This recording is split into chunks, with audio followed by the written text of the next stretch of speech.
Welcome to SOS Media, your number one source of the latest news, opinions, and in-depth investigations that dig deeper into today's developing stories around the globe. Robert Sylvester Kelly was born on January 8, 1967 in Chicago, Illinois.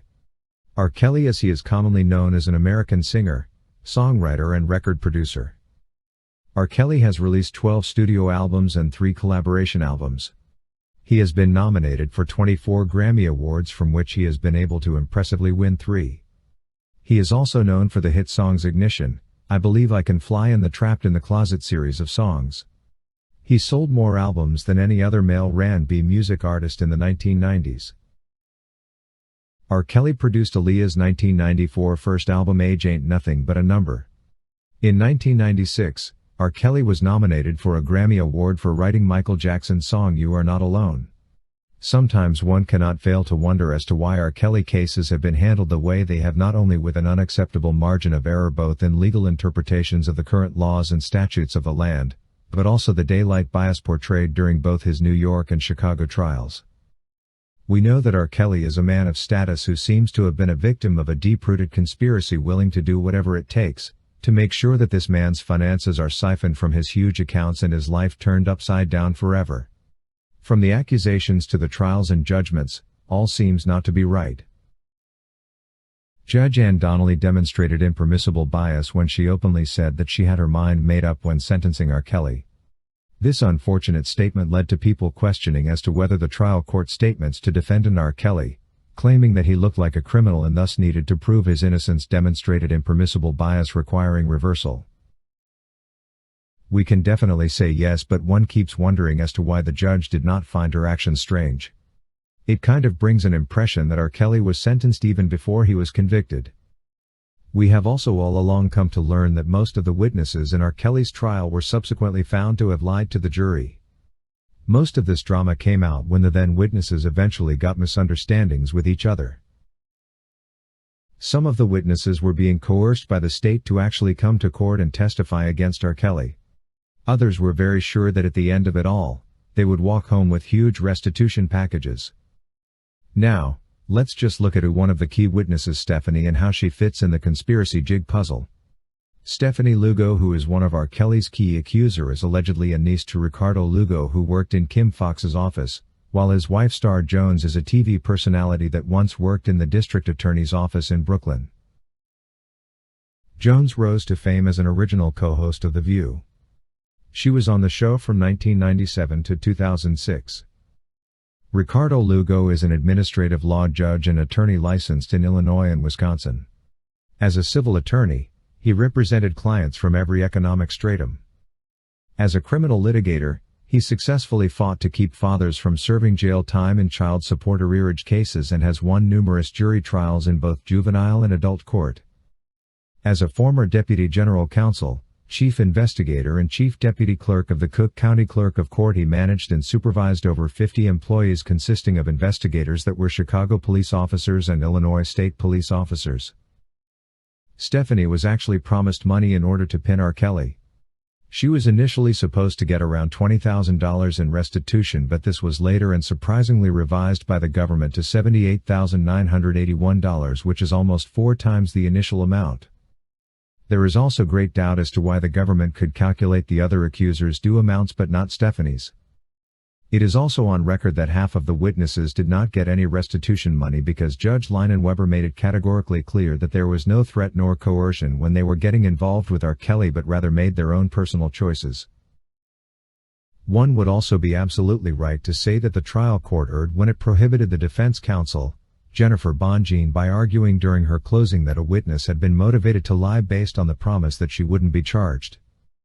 I do still believe that it was not right for some of these witnesses to be given immunity before testifying. They after that testified the way they were coached, for they knew they wouldn't be held accountable for whatever they said. Now, we are also not convinced that Judge Ann Donnelly during the New York trial allowed a witness's tape into the courtroom when that very witness was pretending to be sick. It is also subject to debate whether the trial court admission of certain social media messages made by the testifying witness to R. Kelly was an error because the statements were inadmissible hearsay. I can tell you some people saw this injustice coming a long time ago. Dana Jackson, who described R. Kelly as a mentor and said the singer basically raised him, asserted that he believes that R. Kelly is innocent and described the singer as God's gift. "It's very hard to see a man that's been painted as a monster that I've never seen in 22 years. I've never seen none of this," Jackson said, insisting that R. Kelly is falsely accused and the only thing that he could say was because he was one of the ones that had been around him for the long adventure. "One thing I can say is that he is a loving person. He's like God's gift, and really, God's gift to the world," Jackson added. Jackson, who called R. Kelly a mentor, criticized the Lifetime miniseries, claiming it played on the audience's emotions to turn people against him. "He's loving and always outpouring as well as always uplifting. He's always been there and will's always that one that's there for you when you need it," Jackson said. "That's why I ride the way I do, meaning that I go to the ends of the earth to have him vindicated." We absolutely know that false accusation or perjury is the most common feature of wrongful convictions and has been a factor in 60% of documented exonerations. Most often witnesses lie because they receive some benefit for testifying against the defendant. For example, a person in jail facing criminal charges can secure a favorable plea bargain, dismissal of their own charges, special privileges in jail, or even money by offering damning evidence against a fellow inmate. These benefits create a strong incentive to lie.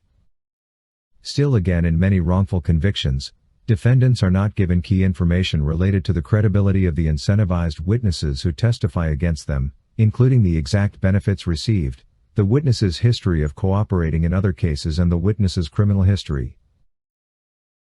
Some wrongful convictions are caused by honest mistakes, but in far too many cases the very people who are responsible for ensuring truth and justice, including law enforcement officials and prosecutors, lose sight of these obligations and instead focus solely on securing convictions of their interest. While the majority of law enforcement officers and prosecutors are honest and trustworthy, criminal justice is a human endeavor and the possibility for negligence, misconduct, and corruption exists. Even if one officer or witness of every 1,000 is dishonest, wrongful convictions will continue to occur here in Chicago and the United States as a whole. R. Kelly, through his lead attorney Jennifer Bonjean, is definitely seeking to have the appeals court reverse his convictions or order for a new trial. We are sure that attorney Jennifer Bonjean has already highlighted a lot of flaws, misinterpretations of the law, and issues to do with injustice in the appeal brief. With such an articulate and experienced attorney as Bonjean, we are very optimistic that with or without an oral argument, the appeal process will be exposed the loopholes that the lower court left in R. Kelly's trial. For the rest of us who support and wish R. Kelly to regain his deserved freedom can follow the appeal process, keenly optimistic that he by the end of the appeal process will be a free man. Thank you for watching today's video, brought to you by SOS Media. If you haven't subscribed to our channel yet, please subscribe, and hit the bell icon so you never miss any of our videos. Also remember to leave your comment about today's topic in the comment section below.